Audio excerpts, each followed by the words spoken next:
All right, we're going to do a quick little dive into the GLP, GIP, glucagon antagonists and agonists, things such as semaglutide, tirzepatide, and retatrutide. Those are going to be the main ones.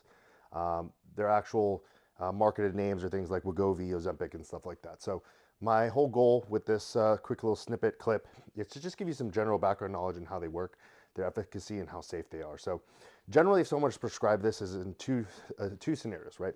Number one, someone who's quite a bit overweight, has some insulin sensitivity, some blood sugar issues, some PCOS symptoms, some very high, some high cravings in the sense of very poor eating habits, and they're extremely overweight that can't be attacked with normal dieting.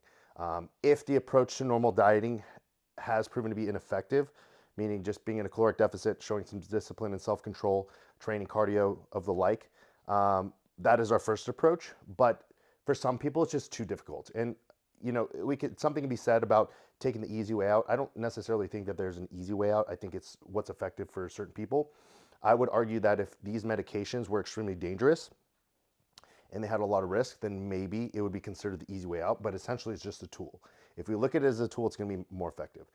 I do want to caveat with this is not something to be used every time that somebody wants to lose some weight or lose body fat. You want to just keep it relatively in the realm of a tool when things get tough. So the other scenario where that can be used is a prep scenario or competition, okay?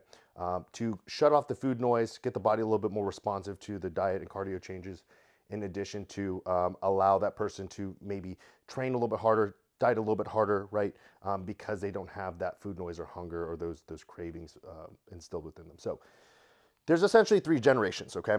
Semaglutide's the first one, tirzepatide's generation two, and retatrutide is now the third generation. I tend to favor the first semaglutide the most, just because to me, I always tend to fall on like whatever came out early and has enough science behind it is generally going to be more safe. The third gen retatrutide has a lot of anecdotal stuff, and it does have a lot of studies and medical literature behind it, but it's still fairly new. But I tend to think that these GLP-1s are really to help with the slowing of the gastric emptying, so essentially keeping food in the stomach longer to have you feeling fuller, in addition to help with that appetite suppression. Because I feel like if your appetite suppressed, the rest is easy. Essentially, the difference between semaglutide and the rest are they just have second and third actions to help with the fat loss process. So semaglutide is going to be a GLP-1 agonist, so working on the GLP-1 receptor within the gut. GIP agonist is going to be what's going to be the second generation to help again with the insulin-like peptides. And then the third one is going to be a third action, which is going to be acting on glucagon, which is going to help with the release of more blood sugar downstream. Okay, so without having to get really into the science, I don't think you really need to. Just understand that the first generation semaglutide is going to work the best, in my opinion, for appetite suppression. The second one is going to help with a little bit more of the fat mobilization, as well as blood sugar control. And the last one is going to help the most with blood sugar regulation, the retatrutide, still with some appetite suppression in there.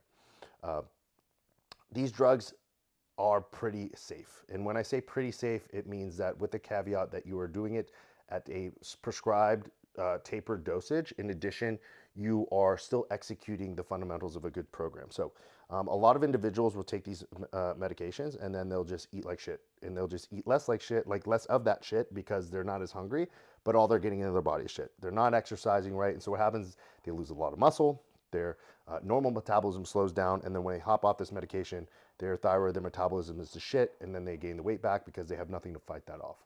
Um, some smaller side effects that usually occur actually come from the dosing, in my opinion, and what you eat. So the more that we can make the dosing more frequent but less amount rather than one big dose, you're going to have less of the issues of nausea and that sort of thing. In addition, if we continue to watch the eating and not have very fat or greasy or high density processed foods, it's going to allow your digestion to work a little bit cleaner as well, to mitigate those side effects. Any real long-term effects are going to be from a poor lifestyle, poor habits. There's really not any sort of issues coming from a shutting off of your own body's processes or hormones or anything like that, because it doesn't work like that. It essentially mimics signals in your body that create feelings of dampened dopamine, dampen hunger signals. It essentially brings that noise down by tricking the body in a way, but tricking it in a sense that it's just activating the receptors, and mimicking what would normally happen. So um, at the end of the day, if this is something that you're considering, know that there's billions and billions of dollars behind these medications, and research behind it, and trials, and years done behind this. It's not like it's just a random medication. The retatrutide is getting a little bit more popularity in the recent space because it is a bit newer and it has a triple action. I tend to bounce between what is most effective for the client, but I will tend to look at semaglutide the most. So hopefully that gives you a little bit of idea. Again, if you're on the fence, you can do your own research. At the end of the day, this stuff is pretty damn safe. There are definitely worse things that people are doing, and I don't mean that in the way to mitigate the seriousness of it. I just think it is a tool, when used effectively and used smartly, can be absolutely beneficial and